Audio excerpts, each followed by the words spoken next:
আসসালামু আলাইকুম ওয়া রাহমাতুল্লাহ। সমস্ত প্রশংসা মহান আল্লাহ তাআলার এবং শান্তি বর্ষিত হোক মহানবী হযরত মুহাম্মদ সাল্লাল্লাহু আলাইহি ওয়াসাল্লামের উপর। মহানবী হযরত মুহাম্মদ সাল্লাল্লাহু আলাইহি ওয়াসাল্লাম এক শ্রেণীর ব্যক্তিকে বলবেন, দূর হ দূর হ। তিনি এটি হাসরের ময়দানে বলবেন। কোন শ্রেণীর ব্যক্তি এরা? তো চলুন শুরু করা যাক। Islam is optimum.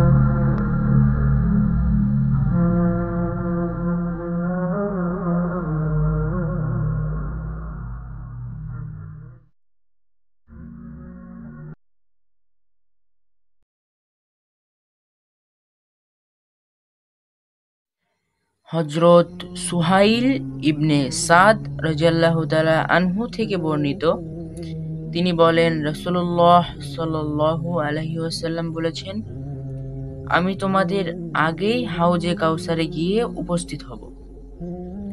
যে আমার নিকট দিয়ে অতিক্রম করবে সে হাউজে কাউসারের পানি পান করবে, আর যে হাউজে কাউসারের পানি পান করবে সে আর কখনো পিপাসার্ত হবে না। আমার নিকট এমন অনেক লোক আসবে যারা আমাকে চিনে এবং আমিও তাদেরকে চিনি। এরপর আমার ও তাদের মাঝে একটি অন্তরায় সৃষ্টি করা হবে। আমি তখন বলবো, এরা তো আমারই লোক। আমাকে তখন বলা হবে, নিশ্চয়ই আপনি তো জানেন না, এরা আপনার পর নতুন নতুন কত কিছু ধর্মে সৃষ্টি করেছে। তখন আমি বলবো, যারা আমার পর ধর্মের বিকৃতি সাধন করেছে তারা দূর হ। এভাবে তিনি দুবার বলবেন। এর ব্যাখ্যা হলো, কিয়ামত দিবসে যখন সূর্য মাথার অত্যন্ত নিকটে এসে পড়বে এবং দোজখ সামনে উপস্থিত করা হবে, তখন প্রচন্ড উত্তাপ সৃষ্টি করা হবে। পিপাসায় মানুষ দিশেহারা হয়ে যাবে। তখন একটি হাউজ হবে যার পানি দুধের চেয়ে সাদা, মধুর চেয়ে মিষ্টি এবং বরফের চেয়ে ঠান্ডা। সেখানে সর্বপ্রথম রাসূলুল্লাহ সাল্লাল্লাহু আলাইহি ওয়াসাল্লাম গিয়ে উপস্থিত হবেন।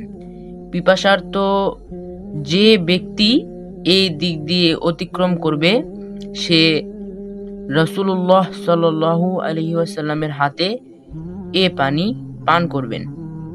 অতঃপর সে আর কখনো পিপাসার্ত হবে না। সেখানে ধর্মের বিকৃতি সাধনকারী অর্থাৎ বিদআত যারা করেছে তারা উপস্থিত হবে। রাসূলুল্লাহ সাল্লাল্লাহু আলাইহি ওয়াসাল্লাম এবং তাদের মাঝে একটি অন্তরায় সৃষ্টি করা হবে। এর মাধ্যমে তারা হাউজে কাউসারের পানি পান করতে পারবে না।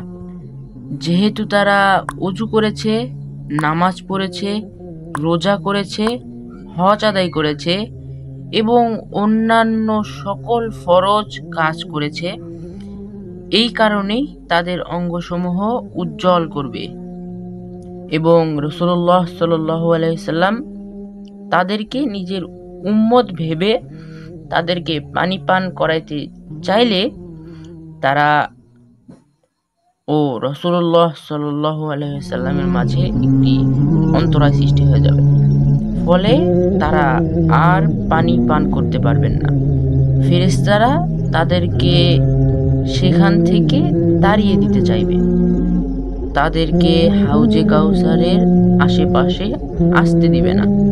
এই কারণে রাসূলুল্লাহ সাল্লাল্লাহু আলাইহি ওয়াসাল্লাম তাদের উপর অসন্তুষ্ট হবেন এবং তাদেরকে দূর হ বলে দূরে সরিয়ে দিতে চাইবেন।